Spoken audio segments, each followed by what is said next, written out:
Yesterday, this is not the only event happening in this building today. So in the other room, there is actually Youth Worker Convention, National Convention of Romania. So if there are some participants who might be confused which event you should attend, so if you have applied for the convention, you should jump to another room. It's mostly for the Romanian participants. But if you came here for EGL, please stay here. So basically, yeah, then you're in the right room. Okay, good. So we are ready to start, right? But before doing that, let's just see what happened yesterday. Do you still remember what happened yesterday? We met here, we saw this amazing venue, and then we start exploring what is actually EGL, what is this fourth conference that it's happening, what are some tips about the things you can take with you on a desert island, or how the youth conference would look like if it would be an animal.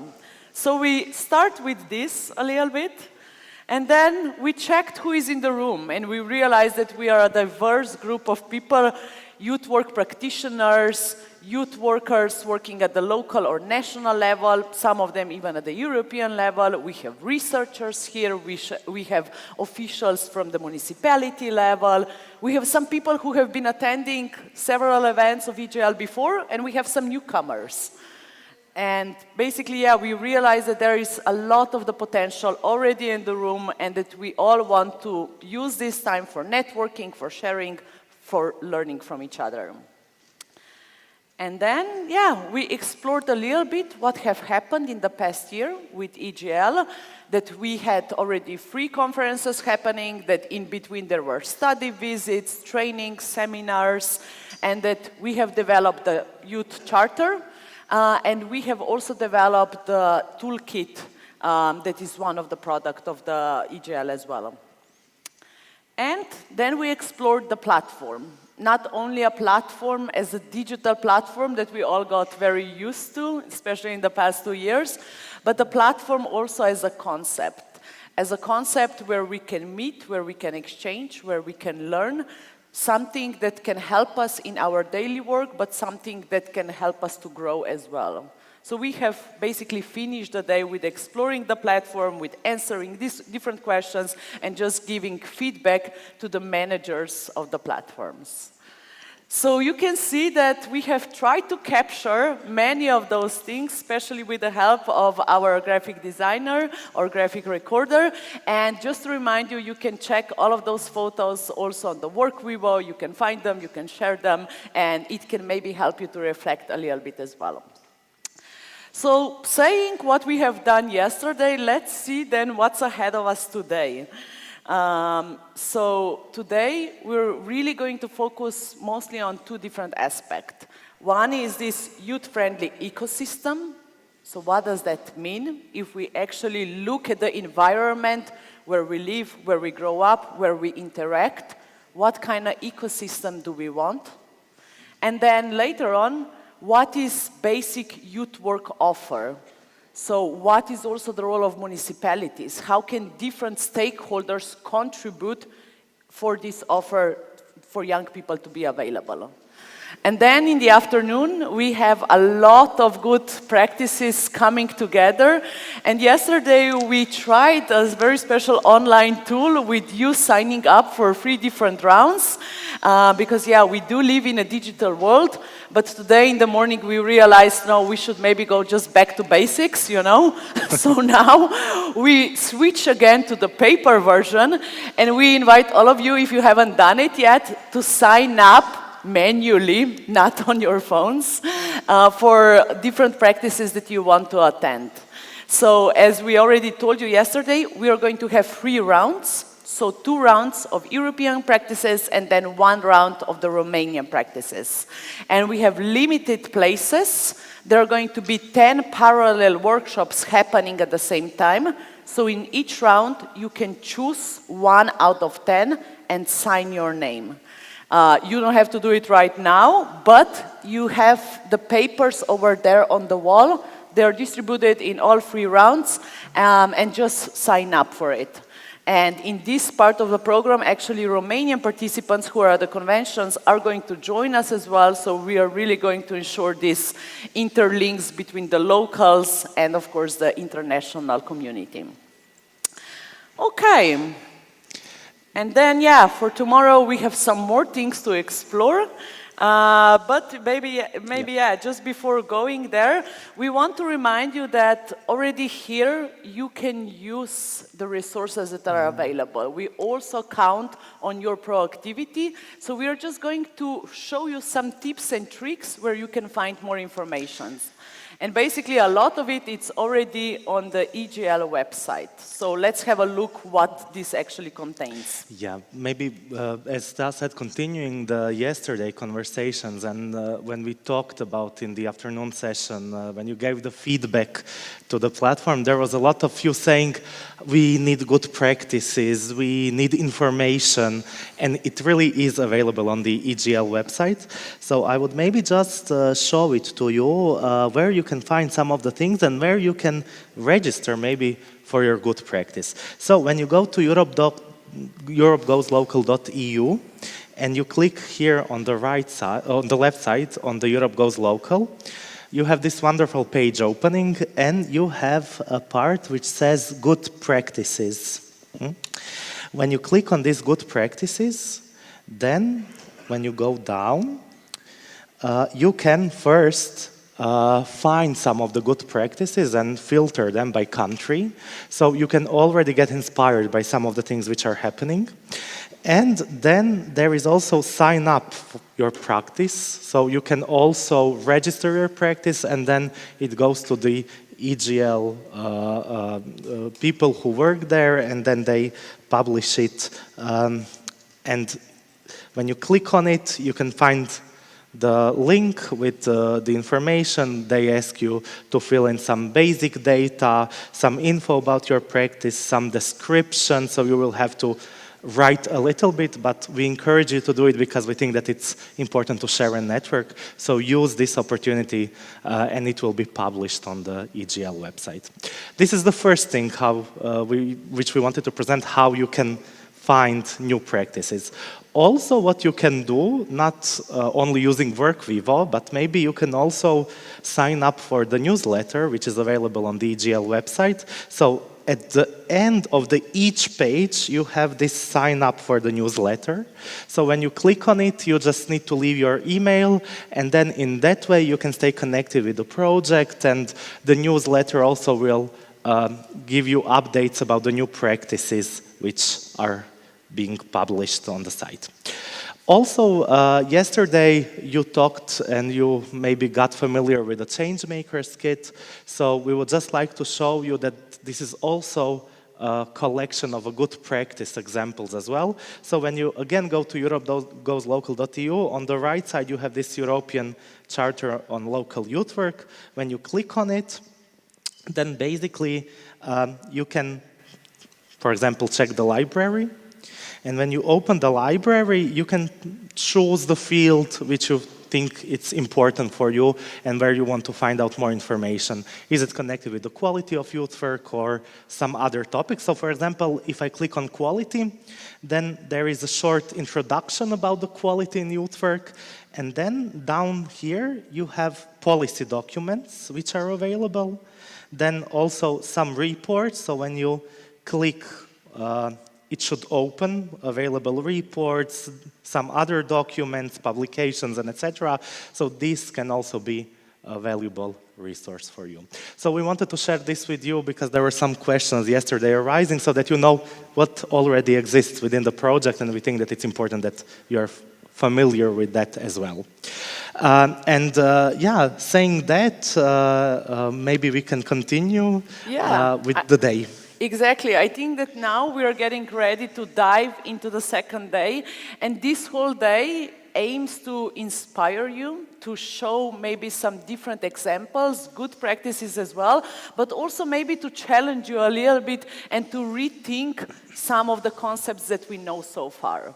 So we are going to start with the keynote speaker, but before we do that, let's warm up a little bit so that we really have our minds and also hearts open for the new insights. So let's stand up a little bit all and stretch a little bit. And I think that, yeah, yesterday we learned a special clap, right? So now we are really trying to be synchronized, and we will try to do a clap all together at the same time. We are going to count down, and then we invite the speaker on, okay? So from 3, 2, 1, and we clap, okay? 3, make a big clap, you know, you need to stretch a little bit as well, okay? 3, 2, 1. Almost, let's try it again. 3, 2, 1. 3, 2, 1. 3, 2, 1. 3, 2, 1. 3, 2, 1. Okay. We're getting there. So yeah, as said before, we are very happy to have a person here who is going to address us and maybe provide some new insights. So with this, I would like to invite here Barbara Bulc. She's a social designer and a founder of a global development. She focuses on design and research of alternative collaborative structures for well-being of the people and the planet. So, as I said, she might help us to rethink some of the concepts, but moreover, she's going to guide us into the topic of value-based, youth-friendly ecosystems. So, Barbara, thank you very much for joining us, and please come here on stage.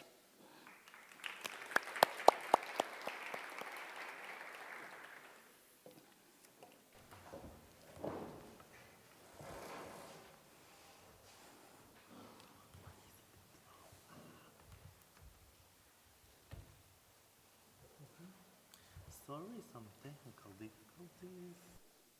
Now we have some technical difficulties. It will not give us the full screen. Let's try once again. No. Okay. Yeah, I tried with Shift and L, but it doesn't work. Shift and F5. No. Maybe we can start, Barbara, and then I can. Yeah. It's PDF.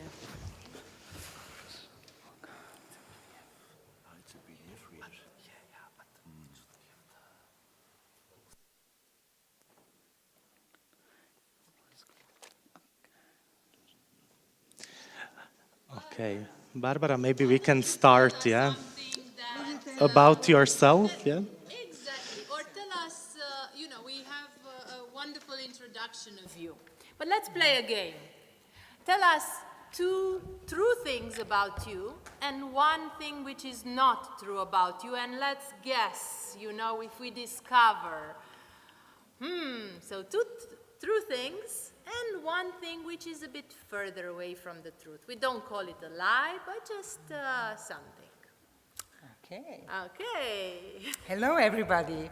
Very nice to be here, and especially with this invitation of the question. So I tell you one story, which is, this is my first time in Cluj.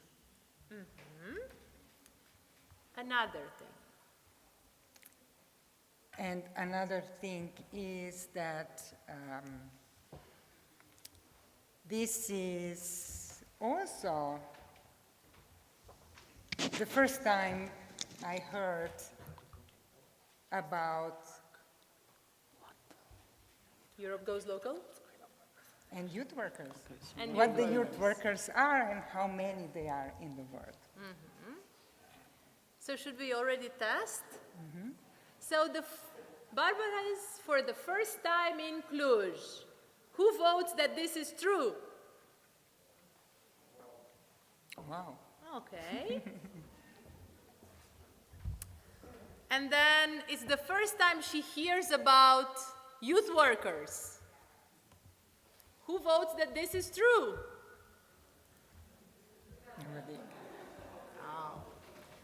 Okay. Well, Barbara, let us know about your journey to Cluj, whether it's first time and also more about the story of coming here. Thank you. Thank you. So it is not my first time in Cluj. I have been, in fact, coming for last 3 years to Cluj to work with youth ecosystem, which I have been doing in other places around the world. And it is, in fact, true that it was in Cluj that I first heard about the youth workers. And I have to thank to András Farkas from Pont Group and Judith here who made the linkages and made it happen that I am also here today with you, and I was here today with yesterday and learned a great deal how the platform has evolved and how many incredible practices have been developed over these past few years. So allow me just to say a few words about what is my passion.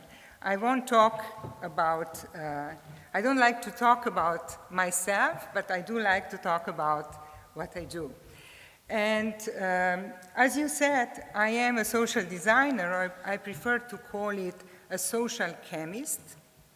I literally am a sociologist, and I literally am a chemist. I also graduated in different business schools in leadership or compassionate leadership. And I've decided to dedicate my life to rethinking, researching, co-creating alternative social structure for the well-being of people and planet.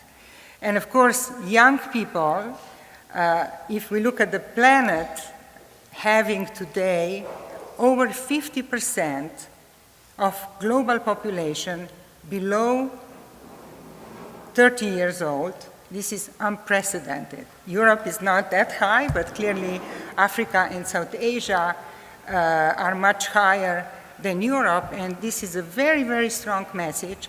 And yet, young people are really at the margin of being able to contribute, including at the decision making. For example, if we look at the world parliaments, if those of you who are engaged in the parliamentarian work, there is a known fact that parliamentarians below 30 years old, there's only 2.6%. So there is a lot of opportunities going forward to make the changes. As I said before, why is it that this became my passion? I spent most of my life, I would say a big chunk of my life, working in, say, traditional, established institutional setups. I was, at a very young age, a CEO of a pharmaceutical company in the US. It was a Slovenian company. I am from Slovenia originally. I worked extensively, several years, changing, say, systems with President Clinton, focused on big HIV/AIDS pandemic. I was the executive director of the Global Business Coalition, bringing together a number of Fortune 500 companies to try to contribute a little bit towards fighting poverty and challenges that we have. So why is it that I'm here? Because all of this experience and profound insights allowed me to see what is truly happening in the systems and how is it that we have designed the world and the institutions and the relationships over centuries of work. And I have to say that I really became focused on rethinking what are the values and what are the relationships that can bring us to the new or different level of imagining how we can work together. Part of this effort is, of course, my passion to look at the more equitable system-wide collaboration. And here I put on the slides just a few examples that are specifically focused on the youth ecosystem. which has been my passion. In Cluj, in particular, we have been working for several years now with our Cluj, or our city initiative, which is the new approach to designing or co-creating alternative structures to engaging with the youth ecosystem in the intermediary cities, which are, as you know, one of the fast-changing ecosystems on the planet, where the most population, the most GDP, but also the most pollution is being created. I have been extensively involved also in the other institutional setups, for example, at the United Nations level with different agencies. For several years, we have been working on various initiatives that focus on urgency for transforming youth engagement, including various strategies for institutions like World Health Organizations that we have been developing together with them and young people, and I have to say very, very little or almost nothing has changed. In addition, we have been working with other disciplines and sectors to look at the intergenerational leadership in planetary health and also creating different kinds of community. Here I gave an example of Aerocene community, not Anthropocene, but Aerocene community, with artistic communities around the world that are bringing science, art together to reimagine not Anthropocene, but really Aerocene to shift the paradigms. So this is a little bit for you to see where is it I'm coming from and why is it that I'm doing this. And I don't think I need to say much about the world we live in. We live in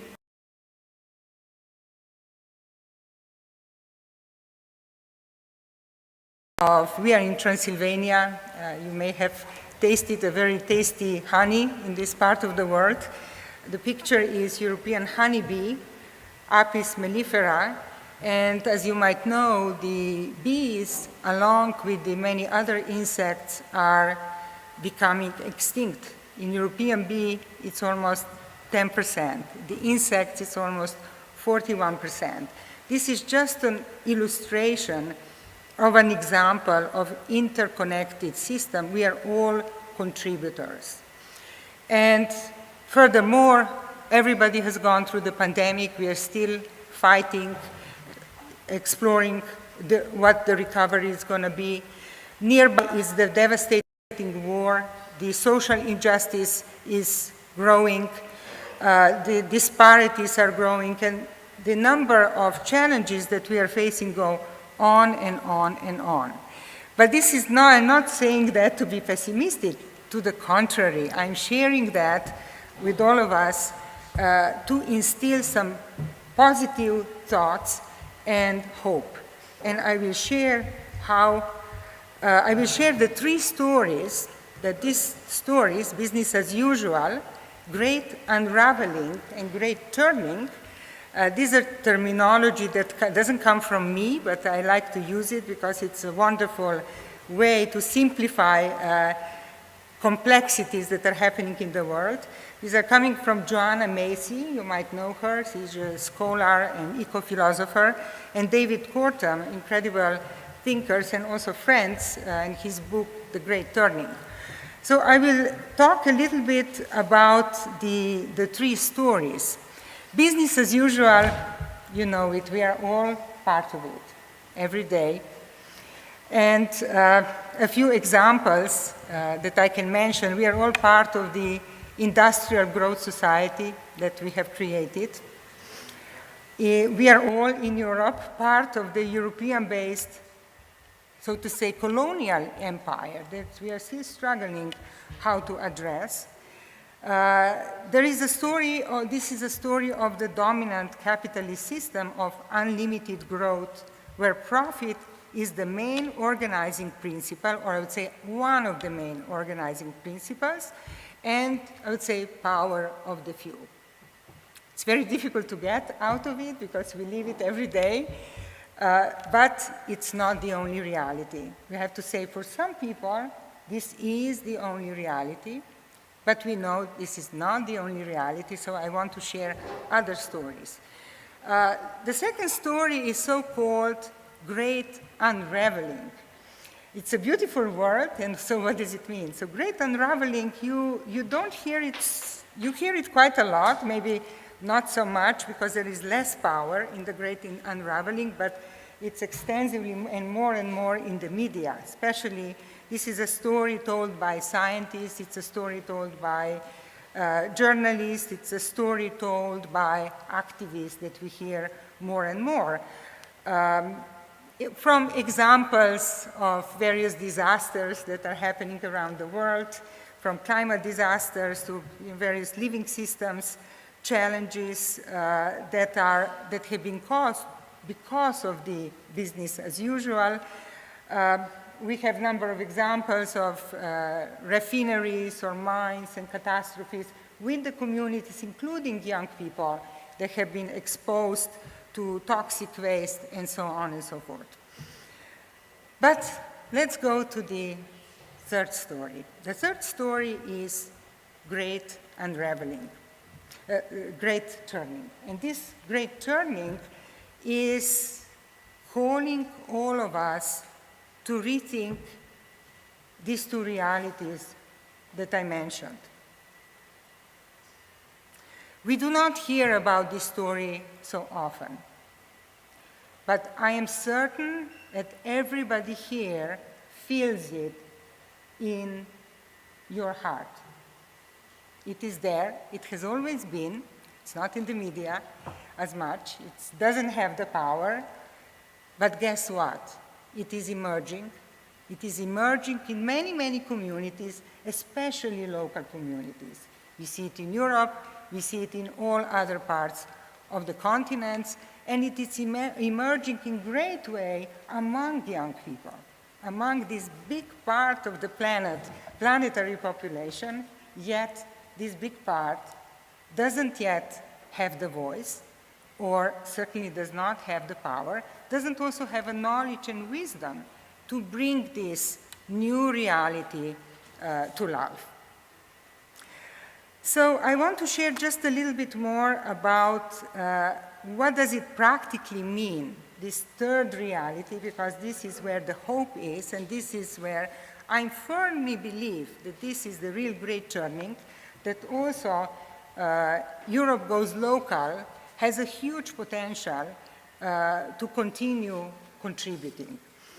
And there are three ways in this particular story, in Great Turning, how they, I would say, materialize, or how do we see them, what they actually are.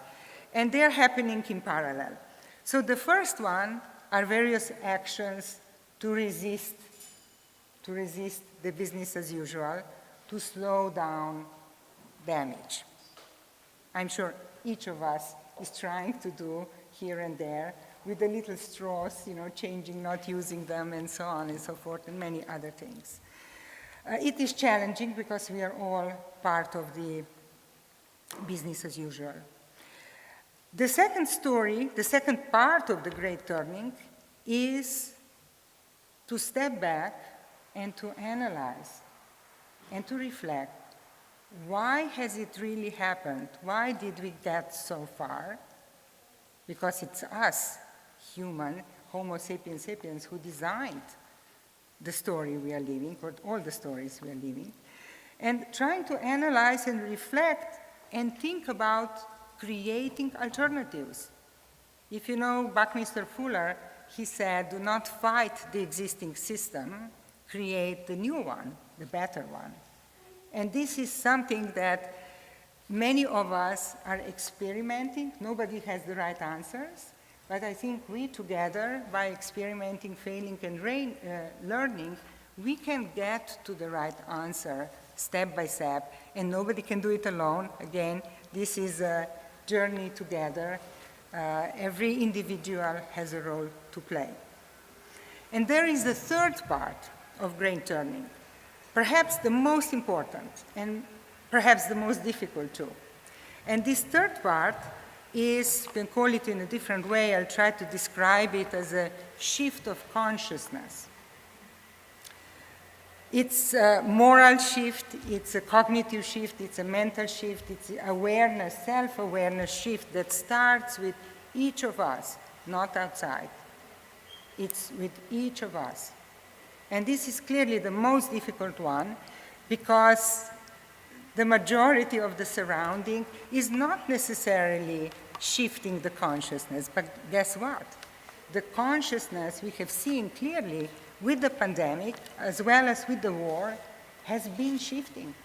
I have been part over the past 3 years of several local and many global communities, thanks to the internet, that has evolved and brought people together without any funding. It was because of this higher consciousness and awareness we need to do something.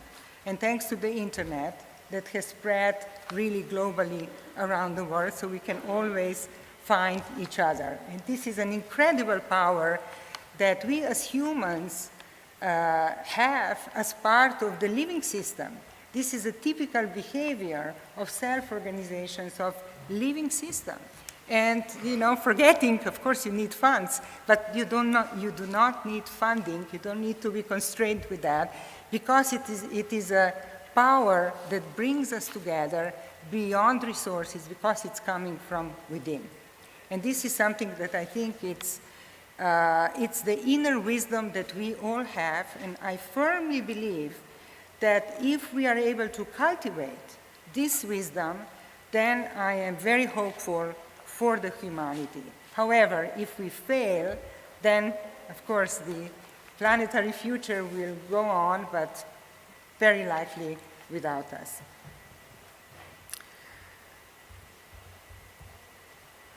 So with this, maybe I would invite you all just to reflect on a few thoughts. You know, all the work, I would say, that can make this shift happen goes back to what values are important to us, what values matter. And here are a few questions to explore with you what those values are. Yes, and Barbara prepared these questions. So the first question is, what values matter to you most personally and in your work? And in order to put your answer in, we again invite you to use your mobile phones and to go to www.menti.com and use this code, which is written on the screen. So it's 4117-4310. And then we will be able to see your answers. So, what values matter to you the most personally and in your work?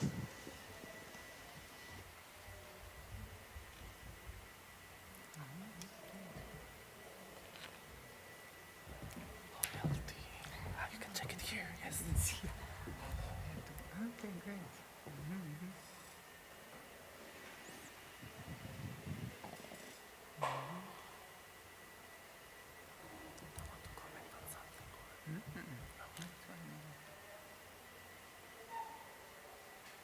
I see a lot of participation, inclusion, independence, autonomy, credibility, solidarity, a few times, honesty, integrity, solidarity, creativity, beautiful, equality, equal opportunity, solidarity, trustfulness, empathy, yes. Trust. In particular, in Romania, I will share later how important trust was after the changes, after the communism. Trust again, sustainability, yes, truth. Excellent. Inclusion, collaboration, beautiful. So maybe we can go on the next one.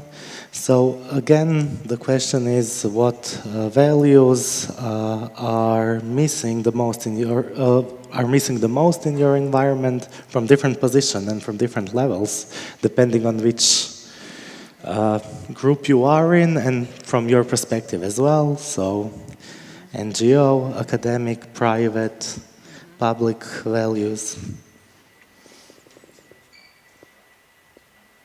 Yeah, that's really interesting. So I see some of the same value that everybody holds dear personally are missing in the environment.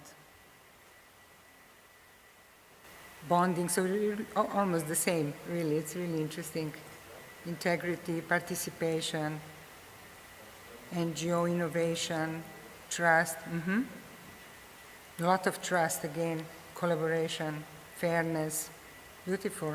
Listening, yeah, I would say deep listening, flexibility, equality, openness, beautiful, structure, beautiful, great. And maybe we can continue on the last question in our Mentimeter. So again, we ask you what values are maybe missing the most in your environment, but we are focusing on the youth workers community this time.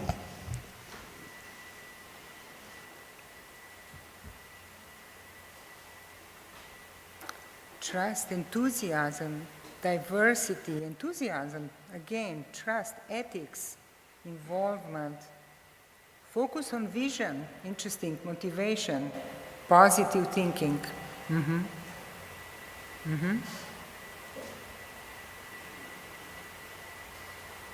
It's really interesting. I can imagine that we didn't see enthusiasm in the other two. You know, it's a difficult work.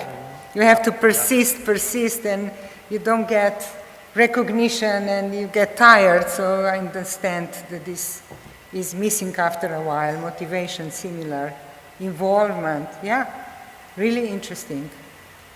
Really, really interesting. Thank you. Thank you so much. This is really incredibly helpful and insightful to really sense, you know, what is happening on the inside. These are usually completely invisible things that unfortunately are not often enough discussed, but there are opportunities to bring them out, and I will share how we have been trying to mobilize or catalyze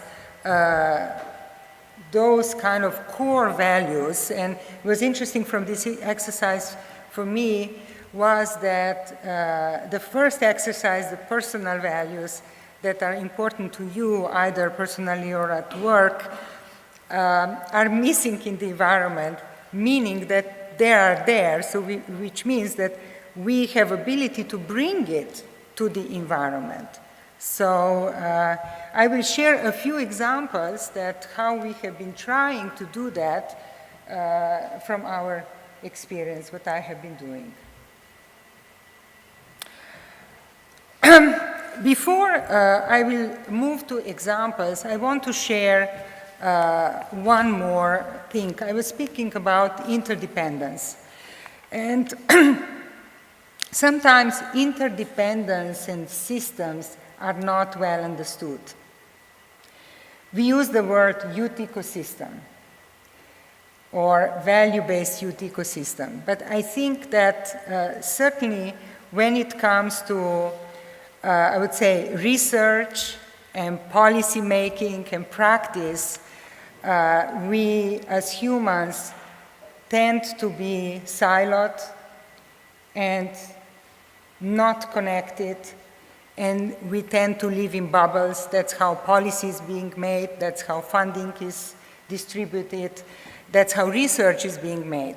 But this is changing, and we are all part of it because it's also education, I would say traditional education system is also fairly disciplinary, not yet transdisciplinary. So these are all shifts in the systems that are starting to happen.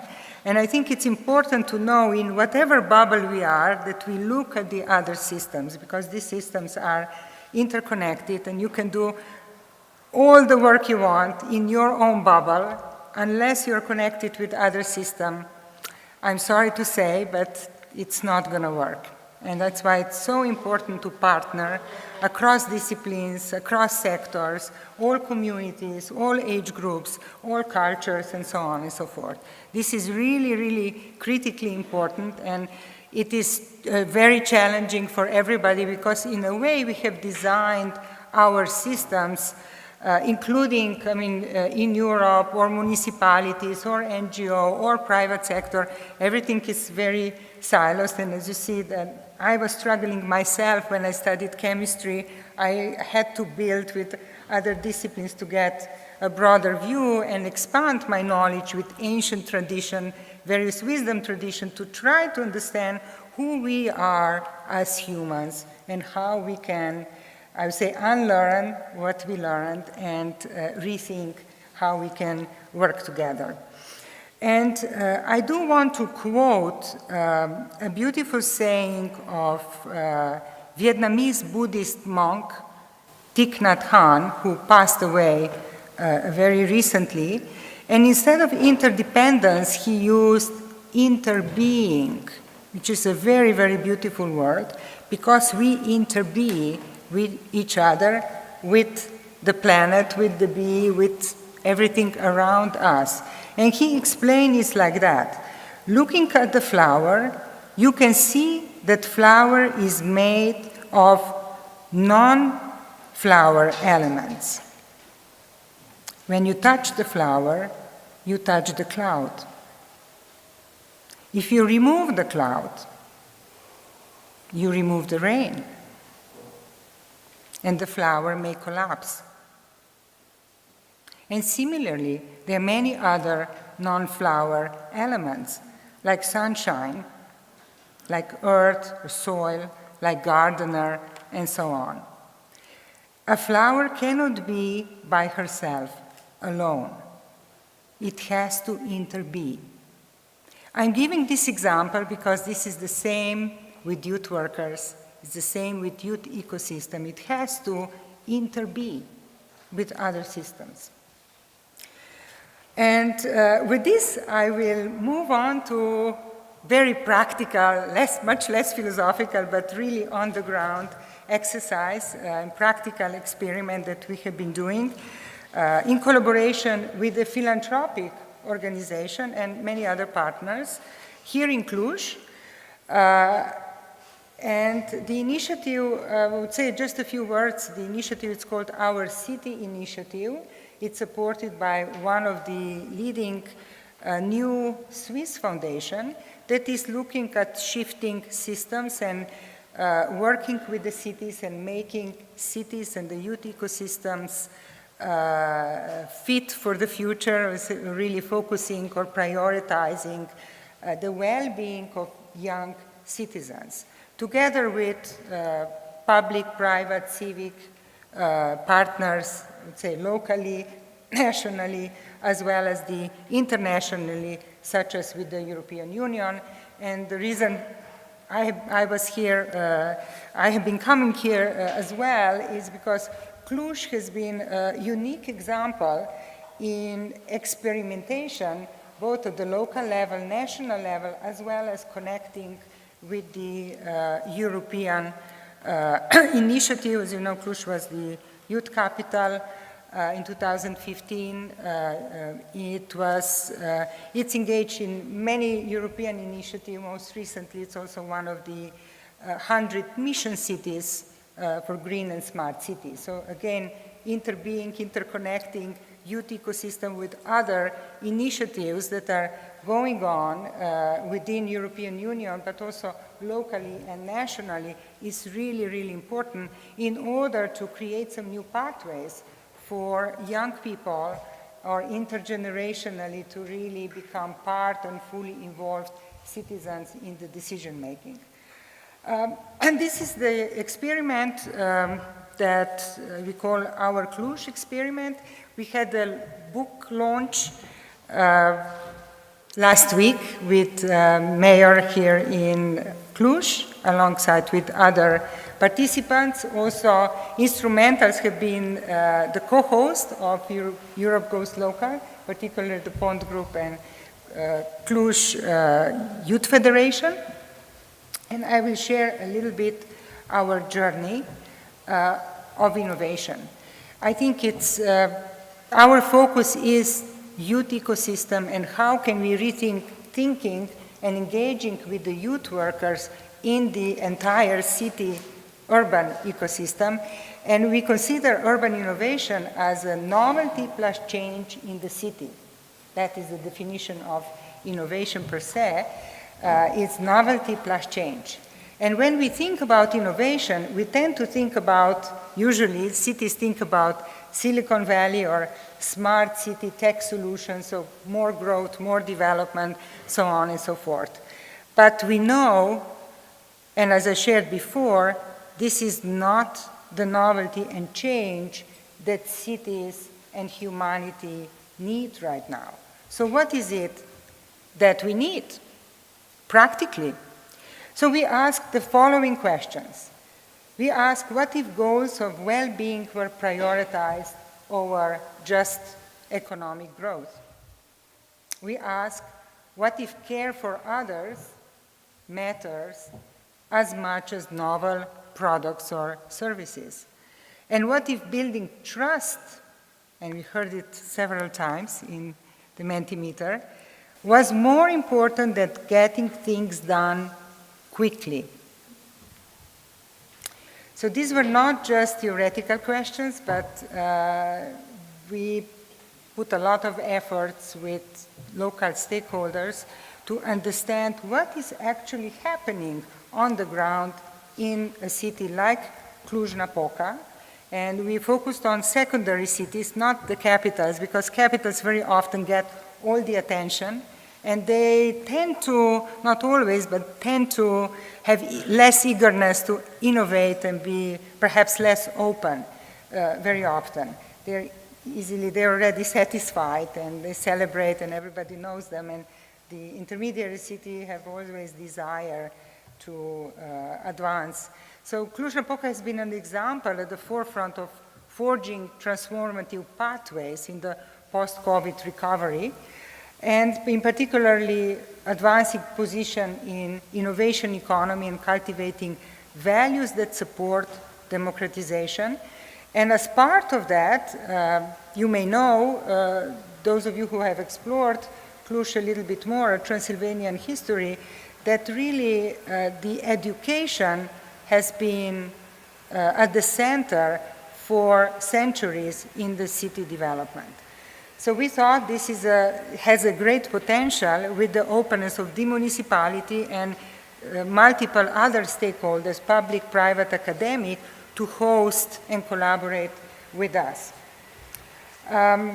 This is just a quick example of a couple of years of working, how we approached the ecosystem. Instead of just, I would say, putting resources into specific projects, into specific silos, we in fact stepped back, and the first thing what we did is that we developed together with academic and NGO and municipality partners an interdisciplinary research to actually understand what is happening with young people in Cluj.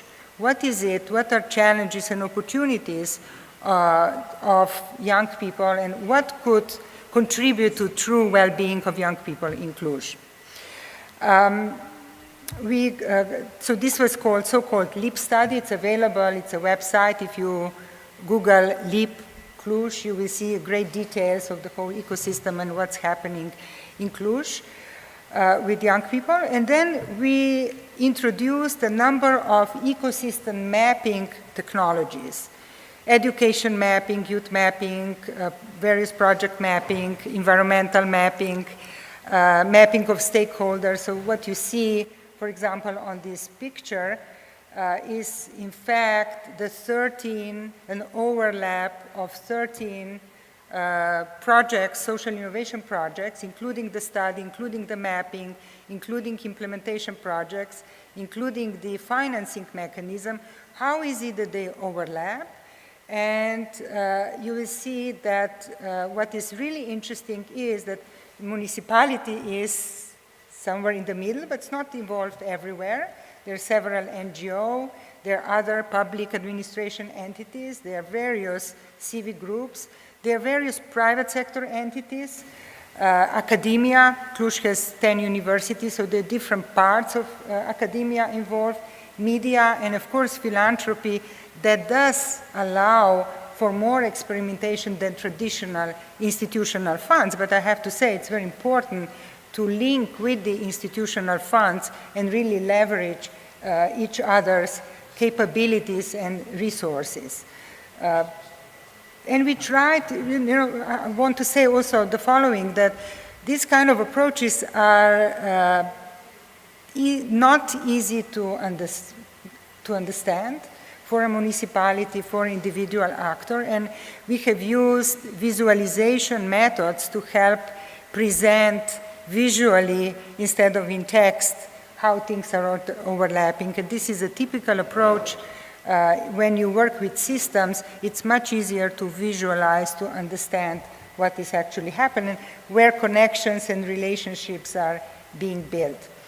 This is just one example, example of our gathering. Again, all across sectors. I know that I was here yesterday, I did notice, the limitations in sector. For example, private sector is not so involved yet in EGL. I think it's instrumental to involve other sectors because they're clearly generators of majority of GDP, and they're providing job opportunities, influencing policies, and so on and so forth. So I think it's essential to include all sectors in the society.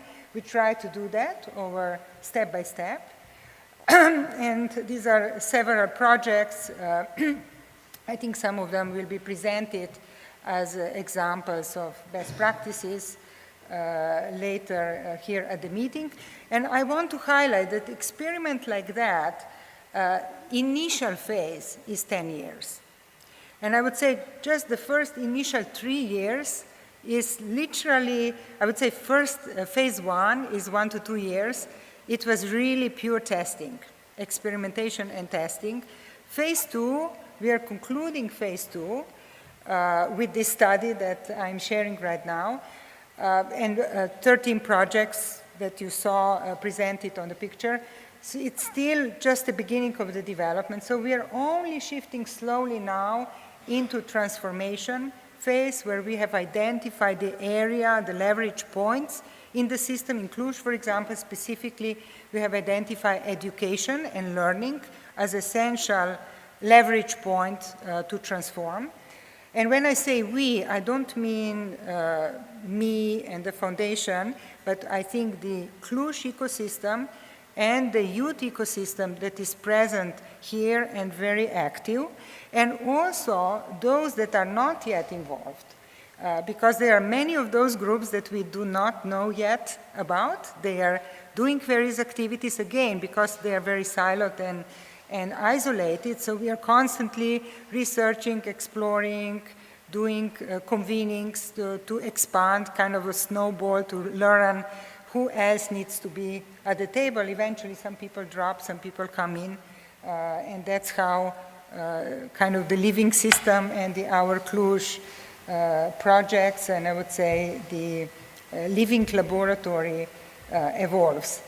I won't go into details. This is the book that is here is an in-depth transdisciplinary study. It's a social research study.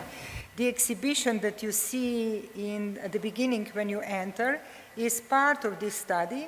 It was developed, we included in the study artists from the local University of Arts and Design.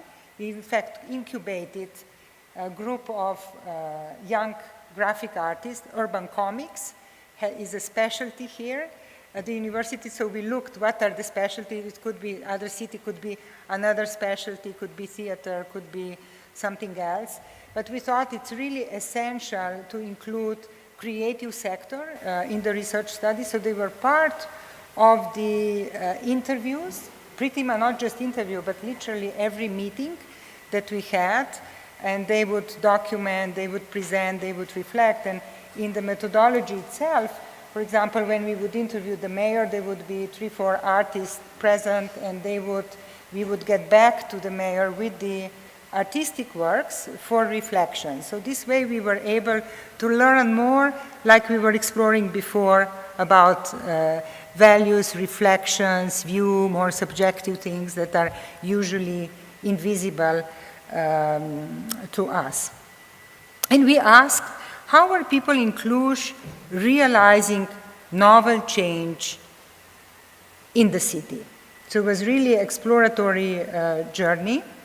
And what is it that we found? That's maybe the most important, was really interesting findings, and findings were in these three primary practices. The first finding was that it's necessary to imagine futures, to have ability to imagine future, meaning to openly articulate possible civic futures. We've seen a lot of challenges here, a lot of bottlenecks that people are taught how to think, but this imagination was not so easy to unlock. The second practice was very important, remembering the past. Future cannot be imagined if the past is not healed and remembered. This means to actively confront histories and spaces that present barriers to achieving desired futures. The third practice, very important, is really sharing power, which is the deliberately taking action to alleviate social inequities that are perpetuated by various institutions. So I'd say these three practices are really, I'm sharing this example because it's really applies to any environment, any village, any city environment that is dealing with the innovation. And these three practices are really discursive practices, communicative practices. You need to discuss future, you need to discuss past, you need to discuss sharing power, and I will share examples how this can be done in creative and novel ways. This is again an illustration of these practices by one of the artists from Artivistory Collective, how she saw that it is essential that you do not isolate these practices, but these conversations are happening in parallel. A few words, just a few words about imagining futures. There were a few topics that came out in particular, and I think they would apply to many cities, many rural areas as well. First, utilizing imagination as an important and essential public resource. Secondly, it's very important to imagine or reimagine the future towards truly multi-sectoral collaborations where all citizens have possibility to be involved. The next one is really important, which is local decision-making, utilizing various mechanisms. So we discussed in great details, and in the book you can find out some practices and numerous challenges that this is why the local decision-making is in fact not happening at the level that the citizens and the young people would like.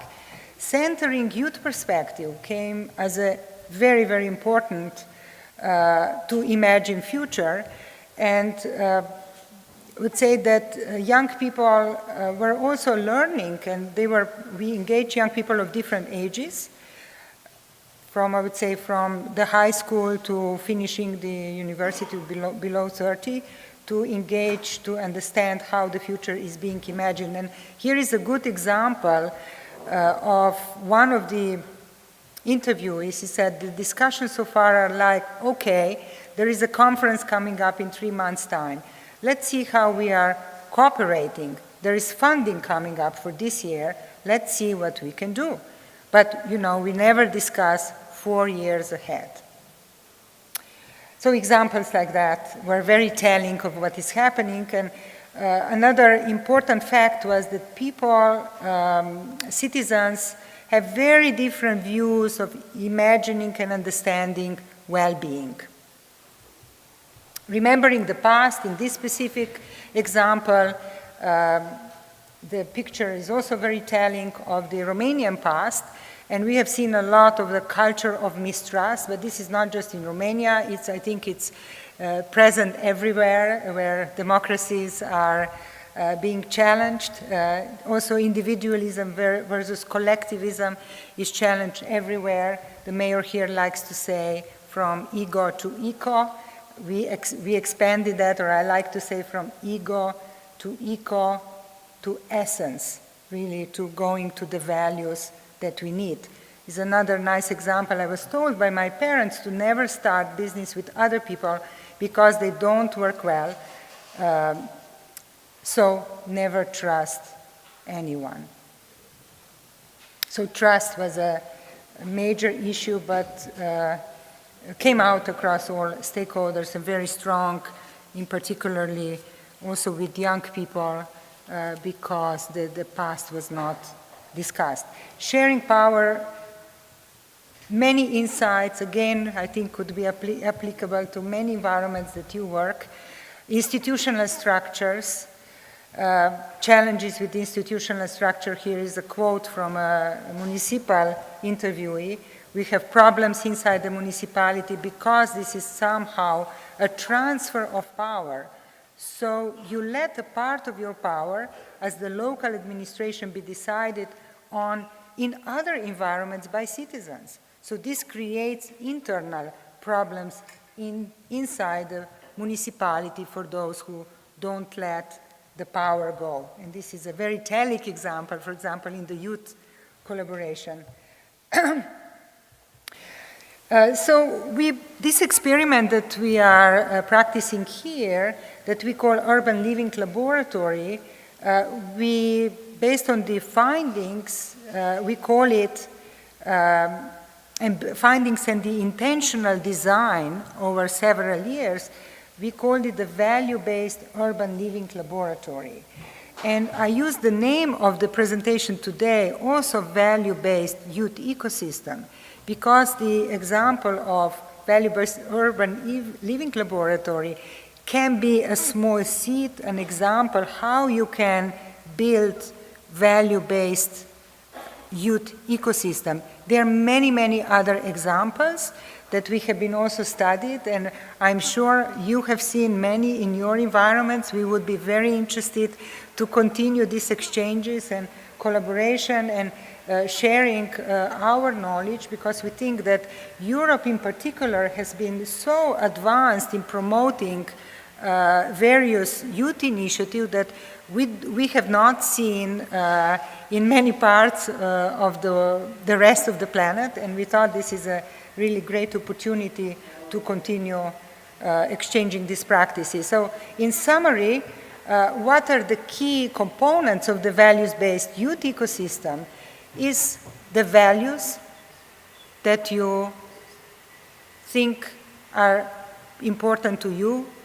They were put on the Mentimeter before, so the components of values that matter, the structures of many kind, and the collaborative governance that is really important, where the power is shared, the future is imagined, and the past discussed.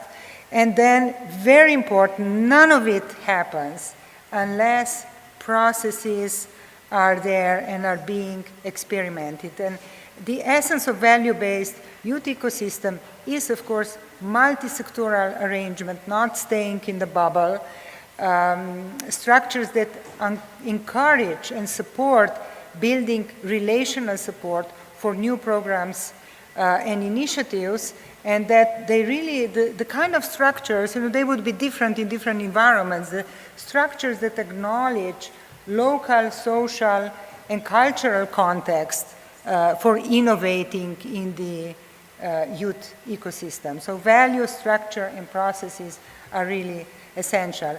And just briefly, I'll go through what did we find out, how to go forward, because in this example, we will go on for, hopefully for decades. The idea is that we help seed, or I would say catalyze the youth ecosystem in the city like Cluj, but it's important that philanthropies are not necessarily needed, because then local resources will be allocated, new resources will be created, and this is the vibrancy, the living system that we hope together with the local partners, and I hope with you as well, can be created.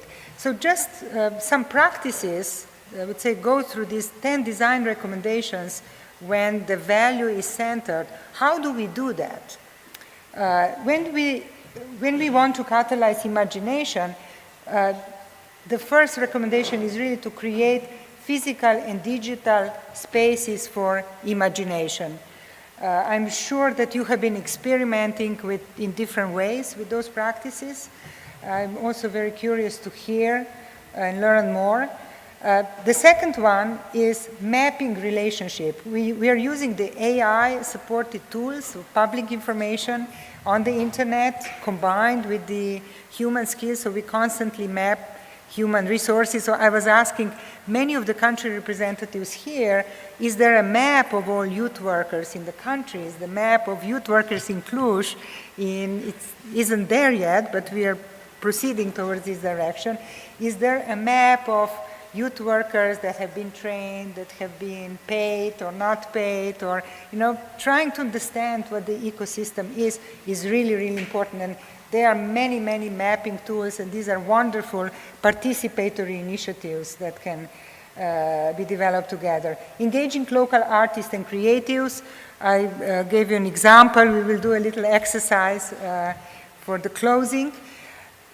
Not just artists, I want to expand the notion of creative sector depending on the local context. Any kind of creatives can be designer, architects, geographers or cultural geographers.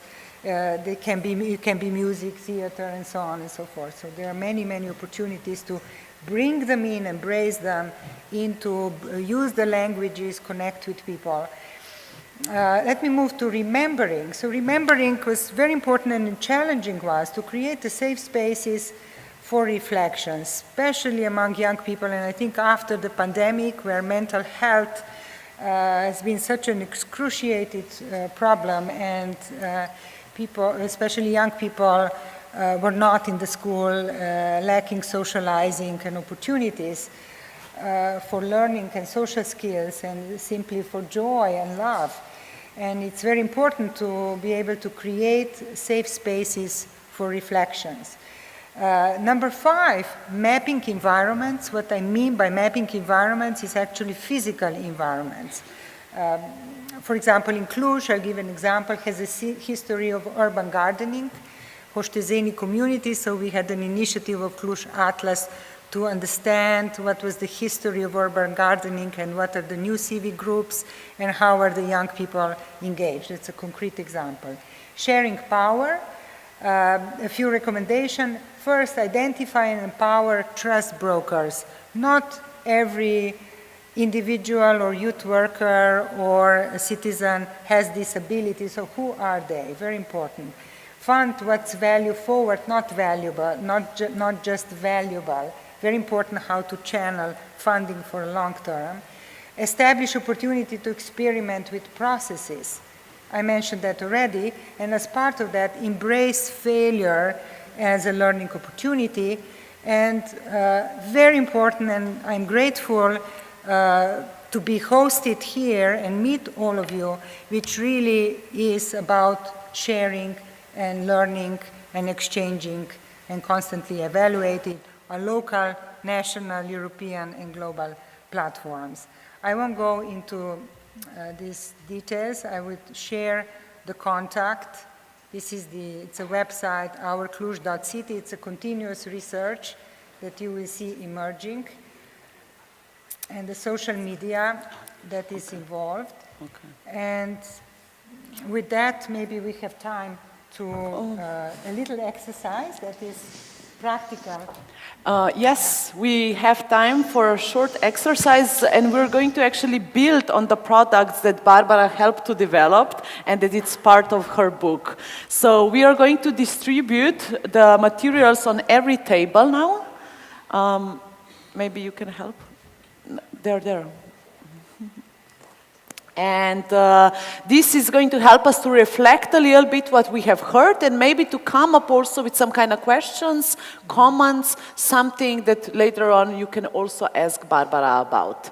So each of the group, each of the table, is going to get an artistic image, and based on this, we want to guide you through some questions. Yeah, and I will explain. So you see, the way we did the study, so you will get, there are two parts. Sorry, yeah. There are two parts of the study.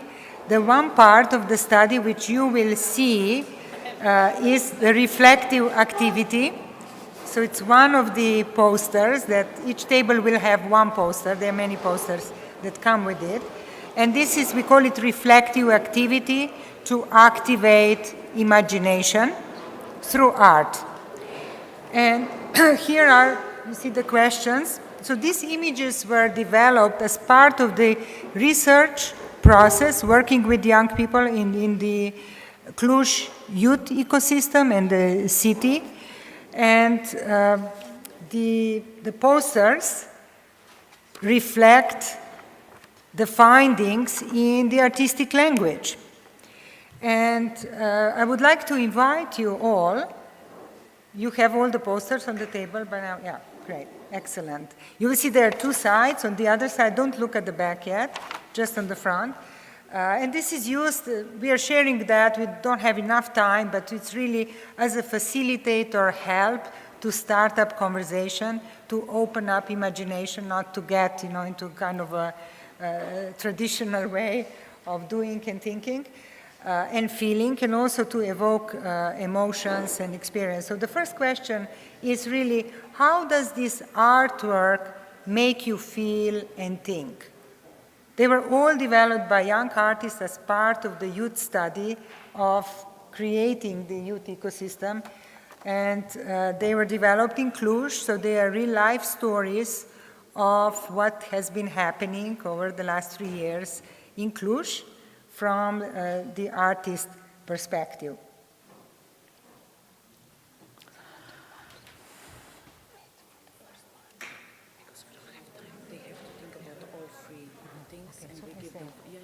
Yeah. So I will. So they are. I will share with you the other two questions, and based on the limited time, we just reflect on the three questions, and then you can respond. You choose and respond. So the first question is, how does this art make you feel and think? The second question is, what is being told about the youth ecosystem future? Or, in some instances, the poster is more looking at the past. Just observe and try to experience what do you see. And the last question I would like to invite you to is, what is being told about the values that drive transformation? So if there are some values that you see have potential to transform the youth system. Okay, so you have like around 5 to 10 minutes to discuss a little bit in the group, and then we're going to collect some comments or maybe even questions for Barbara.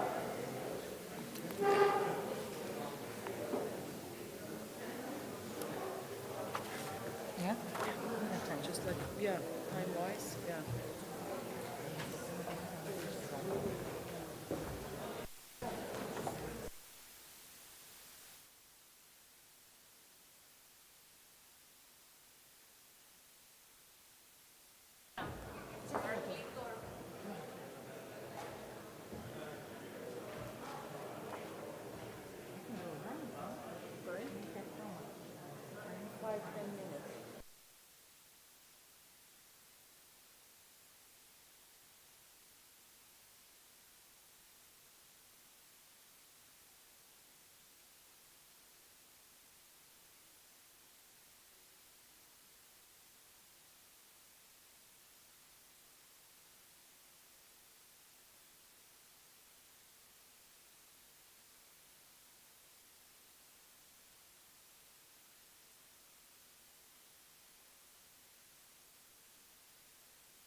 Yeah, let's talk with her first.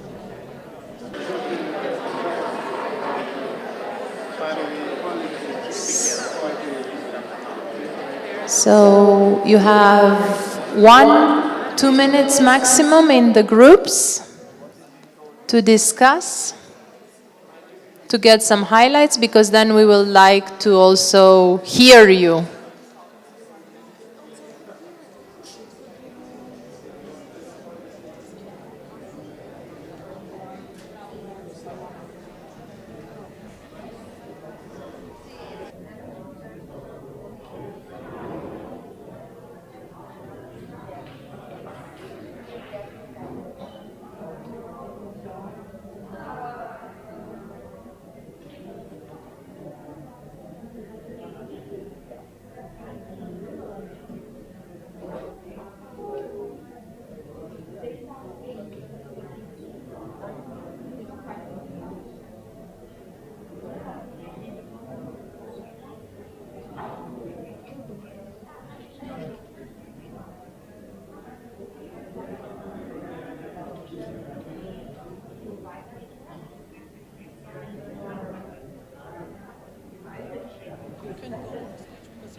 You can all, I would like to invite you to turn the poster upside down, and you will see, because this is obviously it's artistic work, and you will see on the top right there is a name of the artist and his own reflection. What was the artist's view?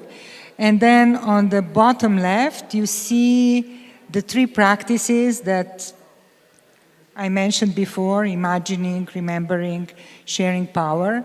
And I want to share that as an example, how this can be used as a tool for facilitation and reflection.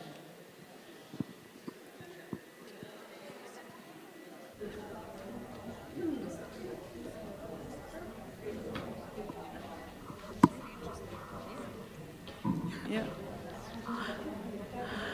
Okay, so yeah, now we want to hear some of the impressions. Maybe somebody from the group could summarize a little bit your discussions, if you have been able to address those questions, or what are your other impressions from what we have just heard in the past hour. Yeah, just raise your hand and Andrea is going to bring you the mic. Go ahead. You have it. Hi, I'm Resida. We discussed this artistic work. First, my impression personally was nervous. It made me feel nervous because the color, it makes me feel that it is a cardiograma, and it has connection with this, and all this happens at the same time. It's a kind of cardiograma, and for instance, this comes from this part, and this is reading or just kind of thing. But when we read the description of it, it was completely different. Yeah. Yeah, no, that's the purpose, you know, that we understand, try to translate different languages, and that's how it opens imagination. We don't need to agree. We can disagree, but host the conversation. Thanks for sharing. Okay, we have one more. Go ahead. Thank you. I would like to relate a little bit with another study that has been conducted in the framework of the European Academy on Youth Work. It's exactly on innovation and youth work, and me and two other colleagues, we have been working on it for the past year and a half. Very similar findings. And many of the recommendations that you shared in the last slide are actually some things that came out of our work. And a few of the things that I think are particularly important and related to this is that the values come naturally from youth workers' engagement. Like nobody needs to push youth workers and youth organizations to innovate. It just happens because these values are kind of intrinsic to youth work, to the nature of how we are working. So inclusion, participation, all of this comes to all of us. Creativity, innovation comes from the youth workers' innovative, new, original ideas, desire to change something. The question that arose from our study was how to enable the conditions so that youth workers are able to get into that kind of innovation mode. Because if we are constantly looking for funds, if our projects, our jobs are not secure, at least that's what the survey showed, you don't have time for those values. You don't have times to build relationships, to invest in trust, to invest in thinking outside what you are doing, because you are constrained. So the question would be, how do we establish the conditions in the ecosystem that would enable youth workers to go back to their original state and be able to innovate? So maybe if Cluj has good environment and supportive environment, it would be good in the next years to explore what makes Cluj different from the other similar communities in Romania so that it can spark innovation. Thank you. Okay, I can comment on that. It's a really, really meaningful thoughts that you shared. It's essential. It's all about enabling conditions that aren't there. There are some places that there are more conditions and some not. And like you said, youth workers have it. It's the passion, it's in the heart.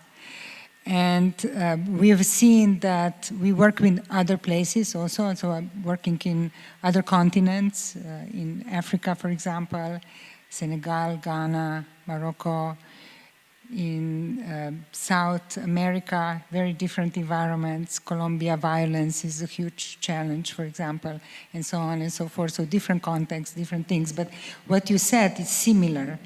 Conditions are not there. And it's not a chicken and egg. I think it has to be discussed. It's essential. Not everybody needs to discuss, but the places needs to be made, created, co-created, to discuss it, and be wise enough to invite those trust builders and the right champions to communicate the value of the youth work to decision makers. I think that the value of youth work is not known, is not seen. Perhaps also clarifying what actually youth worker is. For example, if I say I'm a social chemist, people get confused.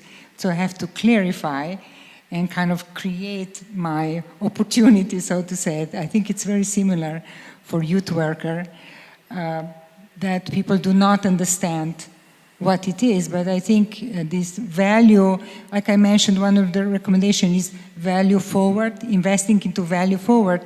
Why the youth worker is a value forward investment, making the case for it and talking about it. Thank you. Okay, thank you very much. Any more voices, comments, reflection? Okay, if not, this can also let it sink a little bit. We can also digest the informations, the insights that we're getting later on throughout the day. So yeah, thank you very much, Barbara. Maybe just as a final thing, so we know that it's a difficult challenge, but based on experiencing this group of people, Europe Goes Local, what would be your final maybe words? Or basically final recommendation or advice for us when looking at the youth-friendly, also value-based ecosystems? Yeah, thank you. Instead of advice, I would really like to invite everybody to continue exchanging, and we are very much looking forward to learn from you and exchange our ideas. In just very brief summary, I think that I try to present maybe a different view, different perspectives that are maybe broader, looking at interdependent ecosystem and highlighting that the youth work cannot be in isolation, in a silo, and it's very important, we think, that the values are seen and understood also by others, that they see as a youth workers as a value forward investment that can create and is essential for the better future. And lastly, I think that there is an enormous opportunity and hope, and we couldn't be living in a better time, even though I've seen the reflections on the Mentimeter on lack of enthusiasm and motivation, but I am convinced that now is the time, and it's unprecedented and quite unique that the Europe Goes Local has been traveling this journey and continues to travel this journey. And for those of you that I had a chance to speak to, it has been incredible. So I'm very, very hopeful that there are opportunities and many more partnerships to develop. So with that, I would really like to thank you and look forward to join you later. Thank you. And we would like to thank you. Thank you very much. So yeah, as said, we explore a little bit what the youth-friendly ecosystem is, what it could be, what we need to rethink, and we're going to go into these directions throughout the day. But before, let's have a short break. So we're going to meet back here at 11:30, but very important announcement. You have to use this time to sign up for the best practices. You have time only till the end of the coffee break. You need to sign up 3 times because we have 3 rounds, so please do it in the next half an hour. Thank you.